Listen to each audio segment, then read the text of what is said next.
Now, Jared, are you there? Are you here? Are you ready? I certainly am ready to go.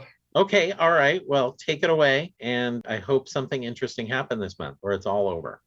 We did have a few interesting things in the rocketry world happen this month. I guess we have to open with who we're going to talk about from here to the end of time when it comes to rocketry, which is SpaceX. They are chasing the mythical 52 launches in a year. So as you can see, since our last show that we had in October, when we talked about them, they've had 8 launches in that time period. And they just had their 51st launch of the year yesterday. And this is some really great footage from the launch of Hotbird 13F there in the middle of the month with the stage landing as you had that plume coming up behind it. But yeah, it has been an amazing cadence as we've been talking about all year from SpaceX. They said that they were going to do 52 launches in a year, one about every week, and they are now probably going to be doing that in just a matter of days. This is a new record for a single type of rocket. The Soyuz U flew 47 times in 1979. That was the previous record. But of course, like I said, Falcon 9, it now holds the new record. It's at 51 with a plus there because we have still got quite a few launches to go. In addition to that, SpaceX brought Crew 4 home from the International Space Station aboard Crew Dragon.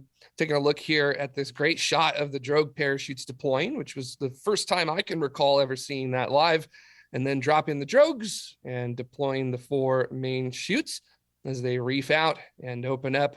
They open up nice and easy, so that way there's no tears on the parachutes there. Of course, Crew Dragon splashes down in the Atlantic Ocean just off of the coast of Florida, and take a nice little look at those 4 good main chutes. It's what we like to see. And finally, cruising on down into the Atlantic for a nice little swim for our capsule that is freshly home from space. And with the 4 astronauts home, everybody seemed to be pretty happy on board of SpaceX's recovery ship. And once they got the Dragon on board, they pulled all the astronauts out. And as you can see, they look pretty thrilled right there, giving a nice clap and probably a let's go and let's do it. So hopping over to China, they just launched a module for their Tiangong space station called MENGTIAN. And this module is going to continue to add on to the size of their growing space station. Yet to see if they are going to add on any additional modules besides this. They're supposed to probably add on another set of solar panels, possibly. But this launched on a Long March 5, which is China's largest rocket, and its second stage stayed in orbit. And we'll talk about that in just a little bit. But ultimately, it was all about getting MENGTIAN on to Tiangong.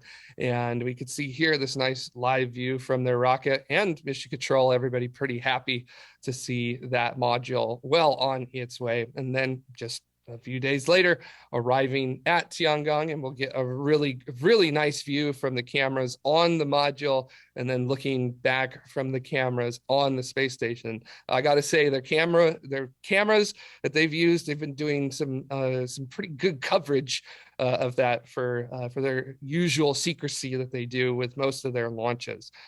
So taking a nice look from there. And then we could see it was in orbital nighttime when the module arrived. And this is a bit sped up here. We don't have our modules attached to our space stations that fast, but boom, there we go. Now, the upper stage of that Long March 5 burned to depletion. That means there was no more fuel on board, which means that it stayed in space. And that's a little bit of a problem because the upper stage of China's largest rocket is absolutely massive, which means that it's big enough and it's heavy enough that parts of it could actually make it to the surface. So this makes it a little bit of a problem when its orbit causes it to overfly most of the inhabited areas in the world. So we always tend to look a bit carefully when those upper stages are up there and when they're coming back. And eventually it did come back this morning. So the U.S. Space Command confirmed the People's Republic of China, the upper stage from that Long March rocket, re-entered the atmosphere over the South Central Pacific Ocean at 4:01 a.m. Mountain Time today. I love this little bit at the end. They said, for details on the uncontrolled re-entry's impact location, we once again refer you to the People's Republic of China. So in other words, stop asking us, go ask China where it landed at. And it's thought to be somewhere just off of the coast of Mexico, out in that area of the Pacific. So China dropping rocket stages, hoping they'll get a little bit better at the stewardship of that in later times in their work.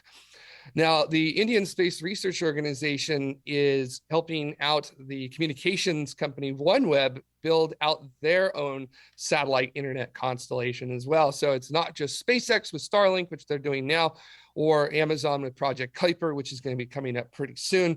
OneWeb is also using, already launching and already has several hundred of their own satellites in orbit around the Earth, and providing communications to folks who may have the receivers and the transmitters for them in order to do that. So it was a successful launch, deploying all of those satellites successfully. And I love this little one going from the animation that ISRO provided to a actual camera on board of the upper stage, watching those satellites very slowly deploy from that upper stage. So really cool that they were able to see that in real time there. Now, this is Russia's Proton rocket. Russia actually had quite a lot of launches this month, but I figured this would probably be the one to cover, because Russia's Proton rocket, its days are numbered. It is a relic of the Cold War, first flying in the late 60s.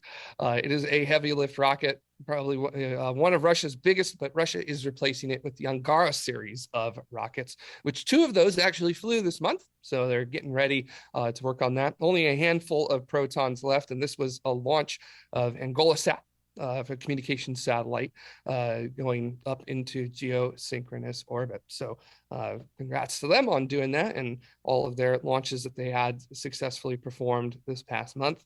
And then we're going to go from one big rocket to another big rocket. And let's take a look at what happened, because it looks like this is at Vandenberg, but actually no, it's at the Kennedy Space Center. So let's take a look. T-minus 10, 9, 8, 7, 6, 5, 4, 3, 2, 1, 0, liftoff.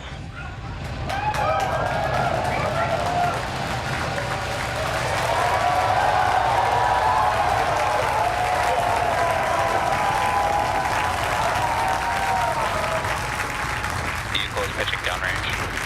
And with the chamber pressure is nominal. And yes, your eyes are not deceiving you. That is a side booster attached to that Falcon 9, because Falcon Heavy has returned after a 3-year hiatus, mostly owing to the problems with the payload it was going to be carrying, which was the U.S. Space Force Mission 44, USSF 44. Gearing up directly into geosynchronous orbit. This is a long mission for a Falcon 9, the longest for its upper stage. 6 hours after launch is when it finally put those satellites into their orbit. But of course, one of the things with a Falcon Heavy is that we do get a spectacular... We can see the grid fins there. Both side boosters transonic.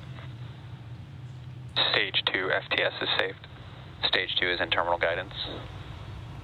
We can see those grid fins steering the boosters for a precise landing. Again, we're attempting Booster landing. Landing zone 1 and 2.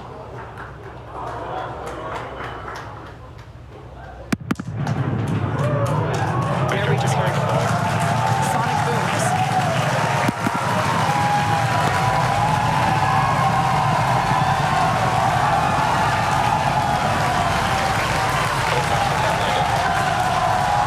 And there you have it. As indicated by the enormous cheers, we have successfully landed both Falcon Heavy side boosters at landing zone 1 and landing zone 2. What an incredible sight. Nominal parking orbit. And I never, ever get tired of seeing those boosters land, let alone 2 of them at the same time in the same relative place.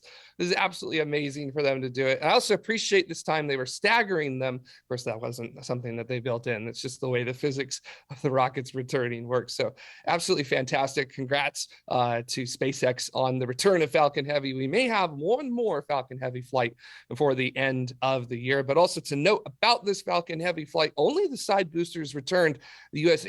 Space Force actually did pay extra to expend the center core. That means it burnt all of its fuel and ended up expending as much of its energy as possible. This was a very high energy mission. The payload required it burning all of its fuel. So the Space Force kind of threw out some more dollars in order to make that happen. Because if you want to throw away a reusable rocket, SpaceX isn't really big on that.